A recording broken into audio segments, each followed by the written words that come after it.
Take it away, Gary. Hey, can everybody hear me? Yes. Okay, hi everybody. As most of you know, I am Gary Landau, co-chair of the Loxahatchee Group Political Committee. I am very pleased to be introducing Javier Estevez, the political and legislative director of the State Sierra Club. As Linda mentioned, Javier is going to give us the good and the bad and the unknown, and hopefully not the ugly, of the past legislative session up in Tallahassee. A little bit about Javier. Javier has been with the Sierra Club since 2022, previously serving as the organization's operations and legislative coordinator. Born and raised in Miami, Javi brings a wealth of experience to his role, including a run for the Florida State House in 2018, where he came within 417 votes of flipping a red district. He has served the local DEC as both legislative liaison and campaign chair from 2019 through 2021, and chair of the Miami-Dade LGBTQ caucus from 2022 and 2024. I just want to add on a personal level, our committee every once in a while needs to reach out to Javier, and he's always responsive and he always points us in the right direction. So I want to thank Javier on a personal level for his tremendous help to our committee. With that said, take it away, Javier. Thank you, Gary, and thank you, Linda. Thank you, everyone, for having me tonight. I'm looking forward to just sharing some of the observations that we had from this past session. Let me go ahead and pull up my presentation.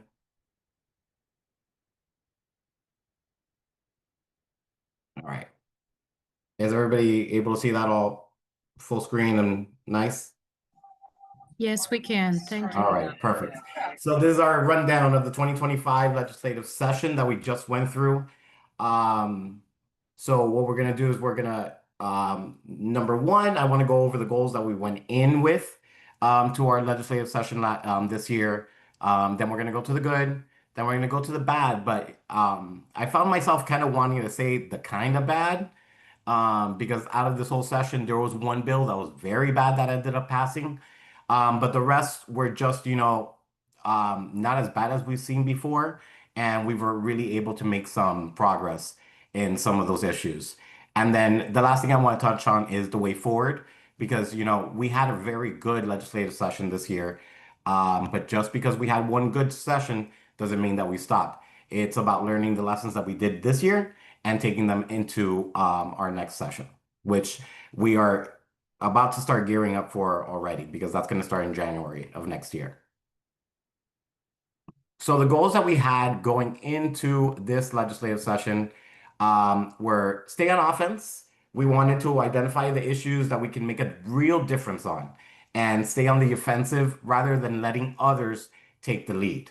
Rather than just focusing on bad bills, we wanted to bring up supportive bills as long as we could find some, and even push to have some supportive bills, which we did.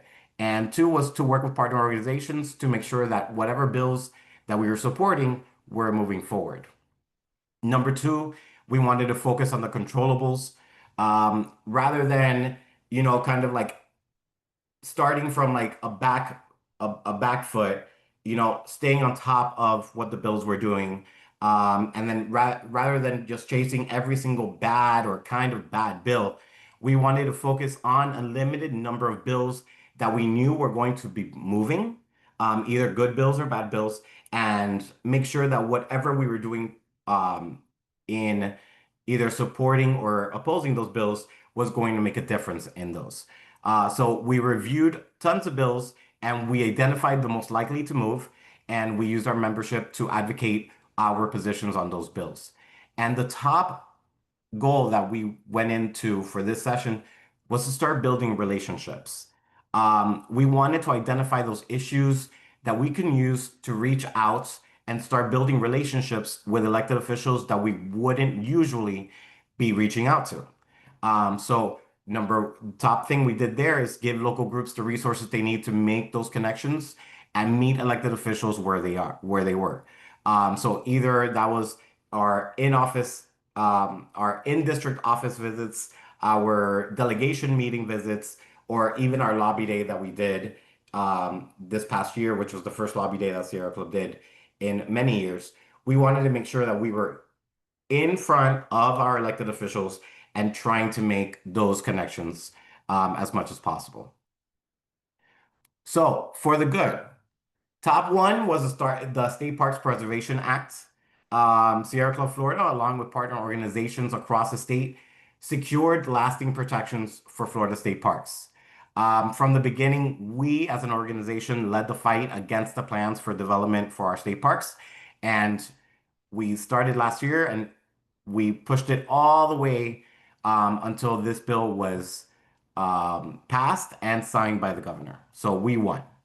The second one was the Stop the Drill, Sierra Club, Florida, with the incredible work of Chris Costello. I can't say that enough. Chris was an amazing, amazing leader in the Stop the Drill campaign and also pushing these bills through the legislature. We worked behind the scenes to assist local groups and residents in their fight against the permits for the drilling in the Apalachicola area. And one of our good wins was against auxiliary containers preemption, which you'll see that pop up later on. Through consistent opposition, we kept the plastics ban preemption from staying in the House version of any bill that was pushing through the House.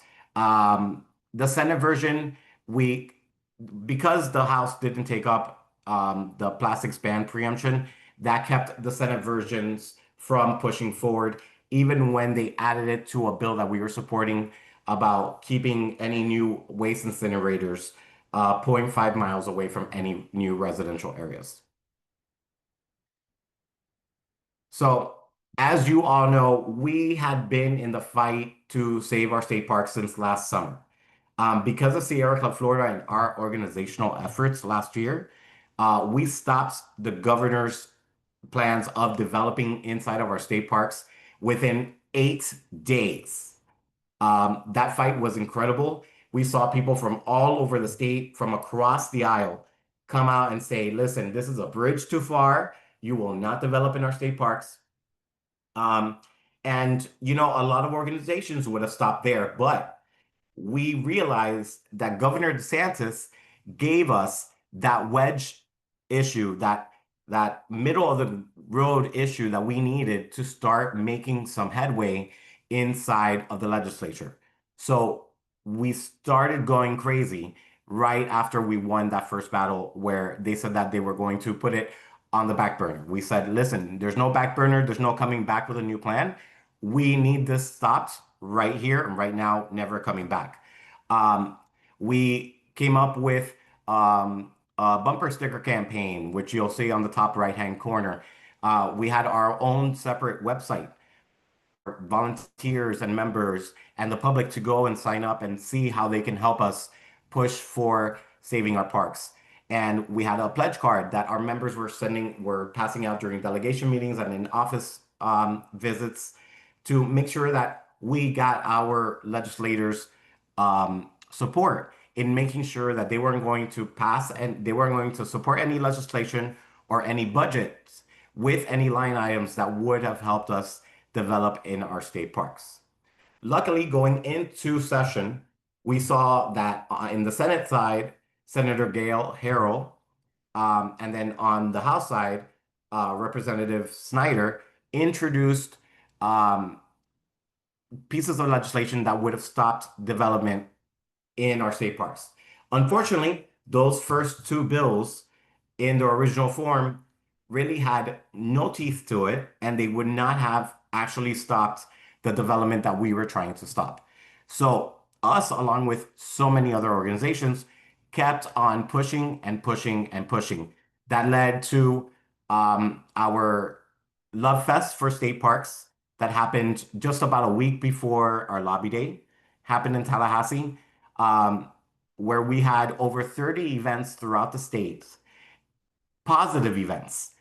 And what we wanted to send a message was saying to these legislators, to the sponsors, Senator Harrell and Representative Snyder, is that you have our support. We have your back. We just need you to take that extra step and fix these bills. And the very next week, the week in between the Love Fest and our lobby day, we saw the House completely change that bill to ensure that we had all the protections we needed inside of the bill to keep the development from happening. Now, the process was a little bit more laborious in the Senate, and we came down to it. Maybe I think it ended up passing the Senate and going back to the House for approval, maybe the second to last day of session. But we got it there. And throughout every single committee, if somebody was trying to put in an amendment that was negative to the bill or that would harm our state parks, Republicans and Democratic legislators would stand there and say, listen, we cannot accept these amendments because we have gotten thousands of calls, thousands of emails, nonstop saying that this is what we want in these bills. So our advocacy worked, our fight worked, our outreach worked. And when I tell you, one of the goals was to make sure that we were on the offense as much as possible, no one really went into this session thinking, hey, we're going to pass a bill this year. And we did. So it's a huge congratulations. The Loxahatchee group did an amazing job. They were always right there on top of it. And all of our groups across the state, everyone went, I mean, full throttle onto this issue. And if it wasn't for our membership, this wouldn't have made it. If it wasn't for Sierra Club Florida, this wouldn't have happened. So, huge round of applause to everybody. This is a huge achievement that we did. And then also the Kill the Drill, the Kill the Drill legislation. This was another surprise. If you would have told us that we would, going into the session, that at the end of the session, we would have had a bill that would have kept the drilling permits from going through in the Apalachicola area, we would have told you you were crazy, right? But we know that sometimes having Sierra Club Florida being the face of an issue might be a detriment to the issue itself. So we put our resources, we put our assistance, and we put our organizing behind the scenes of the push for this bill. This bill was really pushed by local organizations and actual residents and fishermen in those areas that would have really been affected by this, by the drilling. And they pushed. And once again, this was another bill pushed by two Republicans. We found ourselves really working with some people that we never thought that we would be working with. But at the end of the day, if there is an issue to be solved, and if they want to solve those issues, then we will be there and we will push through it. The picture on your right-hand side is from a rally that they had after the bill passed, but we were trying to get kind of like some pressure for the governor to sign because we weren't sure if he was going to sign it or not. This, along with the State Parks Preservation Act, were two bills that he might not have wanted to sign, but he had no choice at the end of the day but to sign it because of the overwhelming support that both of these bills had. So we did a great job. I'm going to go to the bad, but I don't want us to get too stuck on this because we had some great achievements this last session. And, this is the state of Florida. This is the Florida legislature. We know what we're dealing with. But to have those outcomes come out of the Florida legislature is just an amazing achievement for our organization.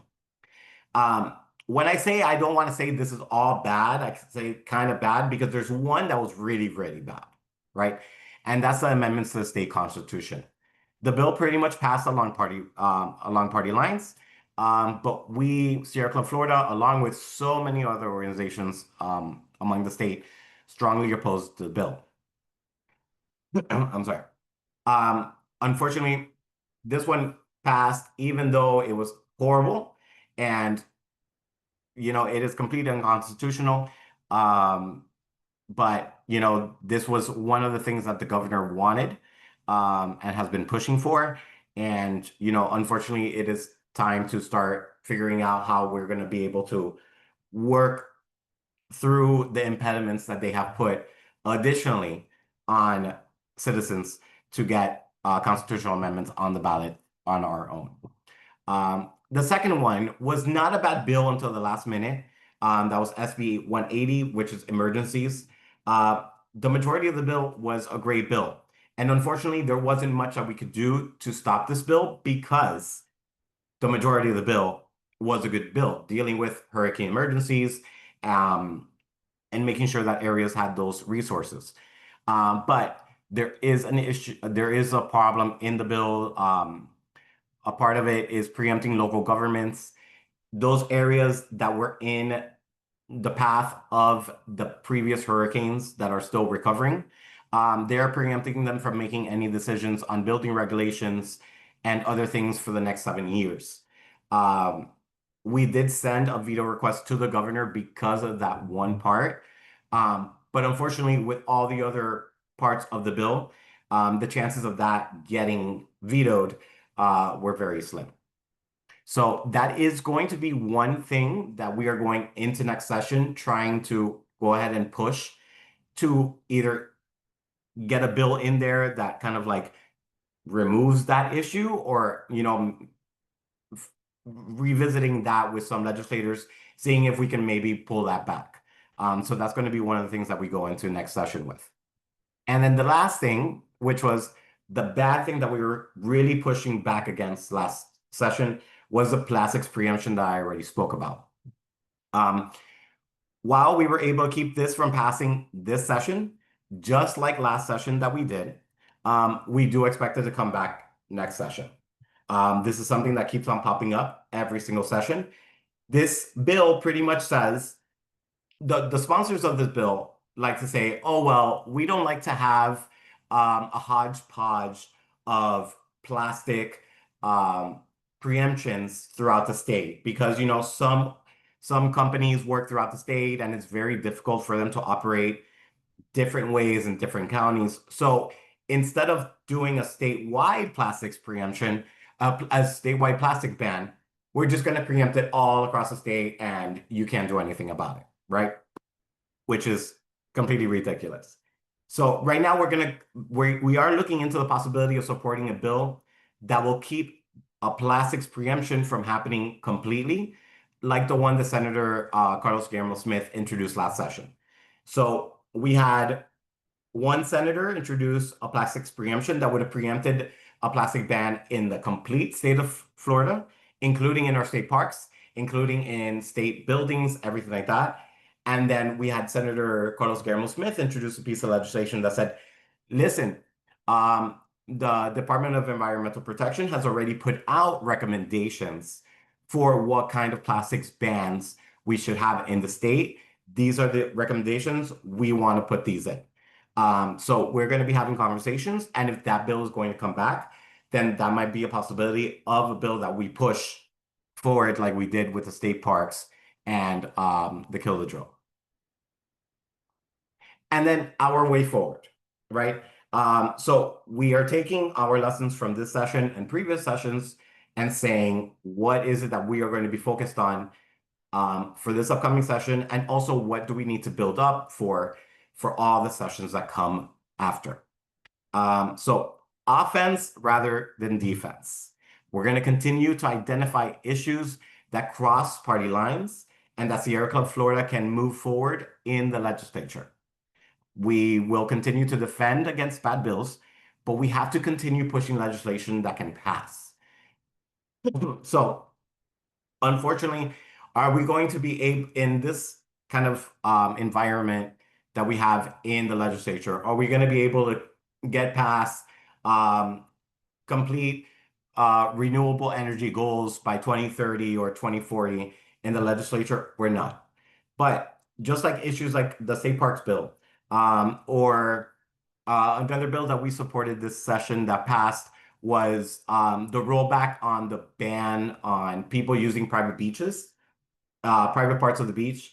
They had passed that bill like about 3 years ago, and then we supported them rolling that back. It's about identifying bills or identifying issues that work across both parties, that we know are issues, and that if we get a bill that passes, then that will help us in our goals of moving Florida forward in a more positive environmental way. Number two is going to be continue building relationships. We found ourselves working with numerous legislators last session that we never thought that we would work with before. If someone is willing to work with us, we need to take those opportunities, right? I've had a lot of discussions with people and I said, listen, we might not like some of the other bills that they're passing on some other issues, but we, as Sierra Club Florida, have to be completely focused on our environmental goals and what kind of legislation we want to push. And if there is somebody willing to sit down with us, meet with us, and listen to us, and really help us move our plans forward, then we need to take those opportunities. And the last thing is identify upcoming issues, right? Um, we need to identify those issues and the challenges and use those during the upcoming 2026 election cycle next year, right? If we set the debates on environmental issues, then we can set the solutions to those issues during the the upcoming sessions after the election, right?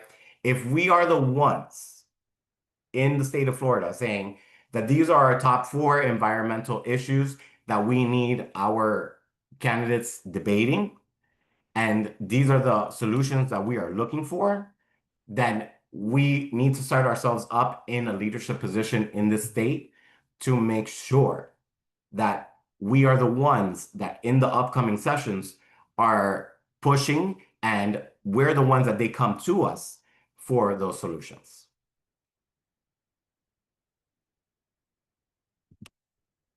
So I hope I did not run through that too quick. I try to slow down. I talk very quickly. But obviously I am here to answer any of your questions, and thank you so much for your time. Thank you, Javier. That was a wonderful synopsis of the legislative session. If someone would like to ask a question, let's see, there might be something in the chat. Gary is asking in the chat, any prediction as to the top issues in the next session? Nope. I have no idea, Gary. So the craziest thing about this session was that it was something that I've never really experienced before in all the times that I've been looking through that I've been following the legislature. We've never had a situation where the House, the Senate, and the governor have all been fighting against each other, right? No one wanted to work with anybody this session. Everybody was pissed at the other one. Everybody was trying to get their priorities through and not working with the other. So there was a lot of stuff that could have been worse that wasn't, because they couldn't come together at the end of the day, right? And also, I don't like to predict what's going to happen in session during an election year, right?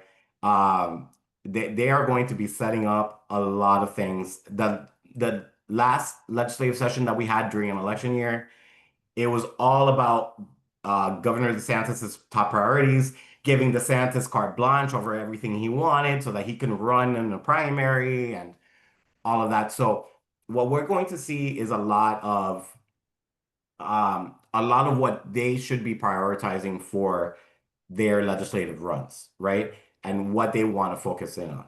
Is it going to be property? Is it going to be property insurance, or HOA fees or HOA rules? We're going to see what that comes out. But any prediction on what's going to happen, especially after this year, I don't know where they're going. Does anyone else have a question? You can either unmute and just ask or put your hand up. What's happening with the Everglades restoration on a state level? So the Everglades restoration and also the Forever Florida funding all stayed the same in the budget. That's one of our talking points that we were giving when we were first pushing back against the detention center in the Everglades. Because forever and ever and for always, um, especially Republicans say, "Oh, I'm an environmentalist because I care about the Everglades," right? And right now we're like, "Hey, look what's happening in the Everglades, and you're not saying anything." So that's something that we're going to be using against them in the upcoming election cycle. But Everglades restoration and that funding has not been touched, even though there was the House budget proposal had Florida Forever funding cut completely. And then the Senate came in with 100 million and they stayed at 100 million. We as Sierra Club had asked for 500 million and we sent a letter once again when the budget was coming up again saying this, we want 500 million. I know you're not going to give it to us, but we just wanted to make sure that you knew that this is the right amount. I have a question about constituents contacting their representative. For most issues, how valuable is that really? It's very so it depends on the issue, right? Um, we made huge headway with the drilling ban with state parks. We also made huge headway in some other bills. But there are some bills that are just going to pass, right? The amendments to the state constitution, that was going to pass. And I mean, they made it worse and worse and worse. And there was just no way of stopping it because the problem is that they have a super majority in both the Senate and the House right now, right? So there are certain things that it is going to pass. But when we were at Lobby Day, we had several people come in and they're like, "Oh, on the legislator's desk, they had like a chart and they had like little like counting lines of like this bill and then like how many calls they got opposed or supportive." So, there are some bills that sometimes you don't know if that legislator is sure about their vote. So they are counting and they're seeing which way the public is going. So, there are some times that, we send out, "Hey, call your legislators and tell them, you know, vote no on the amendments to the state constitution," right? People were calling like crazy. At the end of the day, it didn't matter, but because that was going to pass. But But what percentage of bills would you say fall in that category of it's going to pass no matter what people want? so it depends on it depends on the session and it depends on the year. When DeSantis had a lot more power, right, which he doesn't have that much power anymore, there was a lot of bills that were just gonna run straight through, and it was just crazy. This session, there was a lot more bills that we could make a difference, especially with like a lot more people talking, and that's one of the goals that we're setting out to do. Is mind you, me and Dave Cullen, our lobbyists, started out with a list of over 300 bills this year that either completely fell into our priorities or kind of sort of fell into our priorities. And we, through the session, narrowed that down to like 8 opposing and 5 supporting, right? Because little by little, you start seeing, okay, this one's not moving, this one's not moving, it hasn't gone to a committee hearing, blah, blah. These things that start happening throughout the session that you have to pay attention to. So that is why we really need to like hone in on the bills that we really support and that we really oppose, and then really start making a difference on those bills that we can really push something different on. Let me ask a follow-up question, if I may. You talked about, next year's an election year, but Governor DeSantis is going to be a lame duck, right? He's going to be a lame duck, but remember, there's all the statewide races are going to be on the ballot, right? All the state house seats are going to be on the ballot, and half of the state Senate seats are going to be on the ballot. Now, how many of those races are competitive? Not a lot, right? But what they're going to be doing this session is going to be directly affecting what kind of messaging they're going to be going into this session, the election cycle. So we have to see what they're going to be focused on this year. But like I said, I have no idea. We haven't had any going into this last session. We had no idea where they were going either. And then this year, there's no inkling yet of where we're gonna go. We'll start seeing what kind of bills start popping up, and there's always the bills that the speaker and the Senate president really push. So we'll see where those go. But those bills have to be introduced first. Okay, thank you. Kay's got a question in the chat. You spoke about the beach issue. Please clarify. Yes. So 3 years, I think it was 3 sessions ago,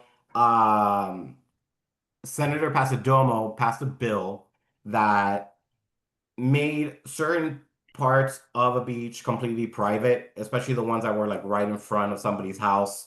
Um, and so then that closed off areas of the beach to the public that they couldn't tan there, they couldn't sit there or anything like that. This session, there was a bill that pulled that back, that made those areas of the beaches public again. Now, Senator Pasadomo, while not Senate president anymore, is still on the Rules Committee, which means that the Senate version of that bill had to pass to the Rules Committee, and she was the chair of the Rules Committee. Me and Dave Cullen were like, oh, well, let's see what happens when this bill gets in there, because it completely goes against the bill that she passed 3 years ago and that she was very proud of. And she let it go through, and it actually passed both the House and the Senate, and it was signed. So pretty much it was just there was a privatization of certain parts of beaches, especially on the West Coast of the state, and that just pulled it back to make it public again. Are we looking at the people popping up early that are planning to run for governor? Yeah, so right now on the Republican side, we have Byron Donalds running. And on the Democratic side, we have oh my God, I can't believe his name completely. David Jolly is running. Also, Senator Pizzo has said that he's going to run as an independent for governor, so we'll see how that works out. So we will see what goes on there. But I don't know how crowded those races are going to get, in all honesty. Just wanted to follow up on that. There was someone I saw on Instagram, and he seemed to be a farmer. It wasn't clear. I think it was a Republican, and he seemed to be kind of more against development, was kind of what he was talking about. And I don't recall his name. That's the reason why I was basically asking. It's not one of the people that you have mentioned because I am familiar with those names. Yeah, so the only other people I've heard that might be jumping into the Republican side is Wilton Simpson, which is our agriculture commissioner, and of consumer services. That is a possibility, but he might just run for re-election as agriculture commissioner. And then also they're floating Casey DeSantis to run against Byron Donalds. But after DeSantis ran against Trump in the presidential primary and got clobbered, and now Byron Donalds has Donald Trump's endorsement, I don't see them putting Casey DeSantis in a situation where she's gonna lose to a Trump endorsed candidate. So we'll see how that plays out. But those are the candidates. I remember we're focused on like the candidates that are going to be like really pushing forward, that have name recognition. I think if anybody wants some drama, look at the down ballot races for the people that are going to run there, like for Attorney General, and CFO and everything like that. There's going to be a lot of Trump DeSantis proxy battles going on there. Okay, to clarify on that beach issue, the bill that passed, does that just allows you access to the high water line? Is Yes. that correct? No, Okay. to the beach itself, I Yeah, but believe. you still can't get up into their lawn No, per no, se. no. Obviously, like they have the property line, but then they were saying like those areas in front of the beach were like private lands, and it wasn't. Okay. Yeah, and then the alligator Alcatraz. um, the detention facility is, just to get this out, and because it's being recorded, is an abomination, and it's disgusting, and it's wrong, and it shouldn't have happened in the first place. Um, there was no way to stop it from being open, especially with the ferocity that they were going at it. Right now, Friends of the Everglades has a lawsuit going on. Um, I know that a lot of the legislators that went and visited the facility on Saturday, even though it was like a safe for work tour that they gave them, it was very sanitized and cleaned up, and they only showed them what they wanted what they wanted to show them. They've been putting in opinions into the lawsuit, and I just saw that the Miccosukee tribe has joined the lawsuit as well. Which I'm glad. I feel like the Miccosukee tribe might have more standing in this than anybody else, right? The issue with lawsuits is that you have to have standing for it to move forward. Um, and honestly, we know that there's going to be environmental effects to having the detention facility there. But until those environmental issues are are seen and are felt, we can't technically we can't take it to, like, we can't put a lawsuit on that, right? Unfortunately, that has to happen first, so for us to put in a lawsuit. Um, so you know, they we gotta see how this lawsuit goes through. Um, and if it pushes through anyways. Um, my biggest issue is, so this is going to be, they say it's going to be temporary. We'll see how temporary it is.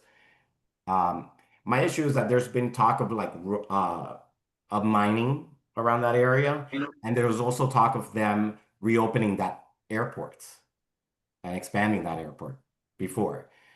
So just the fact that they felt so easily accessible to taking that area from Miami-Dade without even asking and saying we'll deal with it later, worries me about the future of what they might try to put there, right? It's a reason why we fight against every single urban development boundary line that people want to cross, right? Because you just cross it one time, then they're going to keep on crossing it again and again and again and again. So you got to fight them at the beginning of everything. So um, we will see what happens, but obviously this is going to have horrible environmental effects to the area. That's a no-brainer. Just seeing how it's built out. Do you have any suggestions for what we should be doing? Call your call your representatives and your state senators and tell them that you're against it. There's no reason to call the governor, right? Um, and we're talking with military outdoors and everything on the national level in our organization. And my my issue is that I'm like, what is the end game? Like we need like oh, this is our goal, right? And unfortunately, calling the governor isn't going to get us anything. And so what I would suggest is that everybody call their individual legislators and be like, hey, look, I haven't seen you say anything about this, but you say that you're in favor of the Everglades, and this is going to harm the Everglades. And to top it off, this is inhumane and disgusting, and no one should be held in a goddamn facility like this in the middle of nowhere, without the resources that they need. Lord in heaven, right? Just being a good human being, but you know, talking politically if you care about the Everglades, protect the Everglades. So that would be for our US representatives and our Florida representatives, or or would you Florida, emphasize just the Florida? Florida, because this is a state-run facility. Okay. This is a state-run facility. It's completely, it's connected to the Department of Homeland Security and ICE. Anything that they say about that is BS, but it is state-run. We are footing the bill for this, right? We would have to go ahead and put in with FEMA for reimbursement, and supposedly FEMA says there's no plan for that. We haven't heard about that yet. So that's that's another issue that it's more than $400 million just to build the place, let alone run it. The bear hunt is ongoing. They sent out an email this week about joining the buses that are heading to Havana for the bear hunts. Yes, we can still make a difference. Um, if if possible, call the members of the Fish and Wildlife Commission to tell them that to vote against the bear hunt. Also, we need as many people as possible to call the governor and say, this will be on this is your fault, right? Because those are his appointees on the commission. Remember, the people on the commission don't get elected by us. They don't get appointed by the people. So the main point of contact and the one that you really want to like pinpoint as the person that's the issue is the governor. But yes, I think that there can still be a difference, especially with how many people are going to go.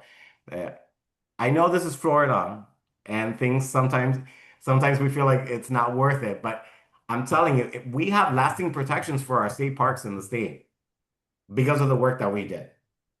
Right? Is everything going to work out like that for us every single time? No. But most of the time, when Sierra Club Florida says, "Hey, look, we're against this, we're supportive of this, and we're going to fight back against this," most of the time we win.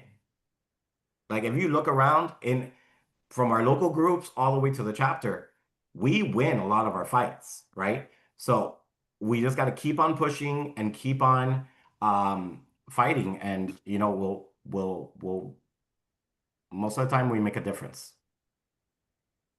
I did not send that out. If you want information on the buses that are heading to Havana and all of that, you can reach out to Michael McGrath and Chris Costello. Michael McGrath actually is running most of the planning for the buses.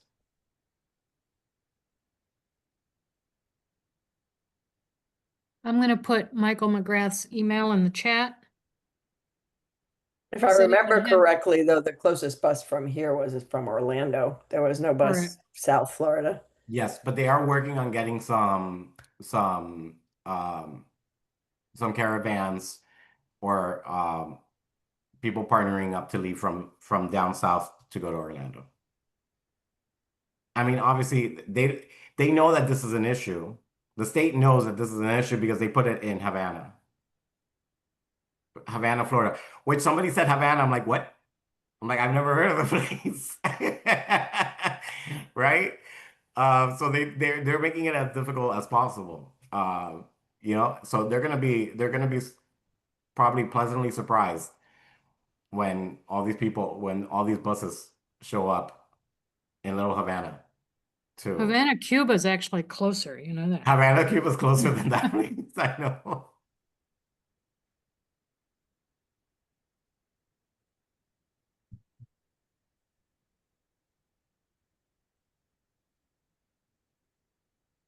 Okay, any other questions? Anyone has anything in the chat? I'm checking. Kay's got in here, someone's named the facility Alcatraz Alligator Auschwitz. And I've got a little bit of a concern with that. It's catchy, it's shocking, but I'm not sure if we're to that level of Holocaust. I've just started calling it a detention center. The alligator Alcatraz was like part of our talking points at the beginning, saying, listen, the way that you're dehumanizing these people, bringing back Alcatraz from like decades ago, and also with the alligator reference, it's disgusting and it's horrible. But ever since then, I've stopped like using like the little catchy cute name. And I just call it what it is. It's a effing detention center in the middle of nowhere. Um, housing people in in circumstances that no one should be housed in. It doesn't matter if you're undocumented or not, if you're a citizen of this country or not, we shouldn't treat people like that. Okay, and Kay's also asked that we need an environmental impact study for, I guess, developing in the Everglades. No, I mean we wanted it. So the Daniela Vincava, the mayor of Miami-Dade County, had asked the state to do an environmental impact study before the building of it, but they weren't going to do it. So she is pushing as much as possible for that now. But it's up to the state to do it, and we'll see. You know, don't hold your breath. That's pretty much what I'll say. Okay, I think that's everything that was in the chat. Any other questions or comments from anyone? My comment about the alligator Alcatraz is that there's too much clout for it. And although I have been making every effort to bring it to people's attention, and I'm feel and enrage people enough that they're going to make the calls and say, hey, this is not what our country is about. This is absolutely totally against anything that we as American people feel comfortable with. It does, like somebody said, you wouldn't put anybody there. Not anybody should be there. It's just sinful, and it's horrible. And I'm doing the best I can to get out letters and all, but one of them did go to the governor. Of course, I did not get any response, Javier. I did send a letter to a mayor in Miami-Dade because I had seen that she was going to be going to visit the facility. So I did send a letter to her, and I did get an automated response. Well, it may have been a little bit more than an automated response because they did say that I would be hearing from somebody from their office within the next couple of days. So we'll see, if that has any strength at all. Yeah. So when you're trying to get people to call, right, or when you're calling people, obviously the humanity portion of this for most people should be the first issue. Right. But for some people, it's not. For some people, it's not. For some people, especially, certain legislators or anything, that might not be their selling point, or that might not be the point that gets them to pay attention, right? So that's why when we were doing, we got huge press hits when we first sent our letter opposing the detention center being built there. And one of the things that we kept on posting is saying, hey, Governor DeSantis has said he's the friend, he's like the savior of the Everglades, the king of the Everglades, all this stuff. And now you're doing this. You're completely wiping away any credibility you had. So if you're talking to a legislator and maybe they're not really responding to the whole humanity thing, say, listen, every single election, you say that you're pro-environment, technically, because you support the Everglades. Do you think that this is a way of supporting the Everglades? Do you think that this will protect the Everglades, right? So it's always about knowing who your audience is and what talking point is really going to get them to at least listen to the argument. Thank you. Rhonda has put a QR code and a website in the chat. I will try to include that in the follow-up email. But if you want to grab it now, you'll have it sooner instead of later.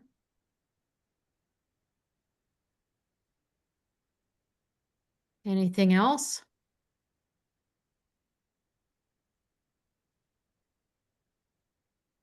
Okay, thank you. It's very informative. I really got a picture of what's happening in the state. Thank you very much.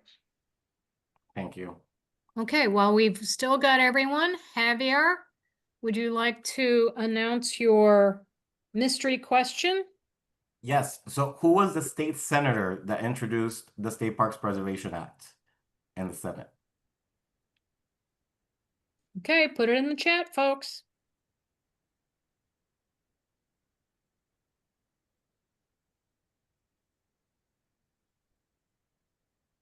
Gary.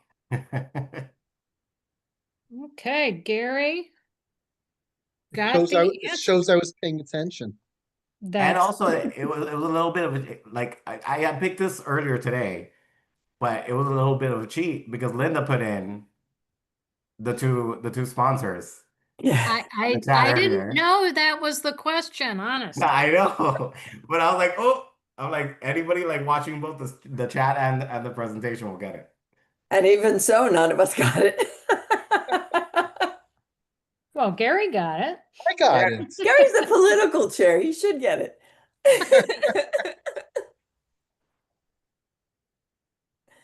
Well, Javier, I want to thank you. I want to thank everyone that attended. And we can practice our Zoom skills. If everybody wants to give Javier a round of applause, that's in the react button on the bottom line. Those of you in the phones, I have no idea if you can do that. Oh, you can.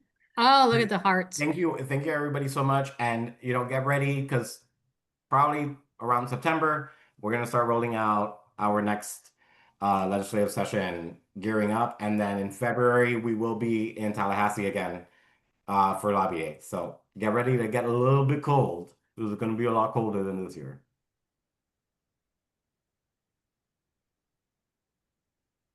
Okay, thank you, everybody.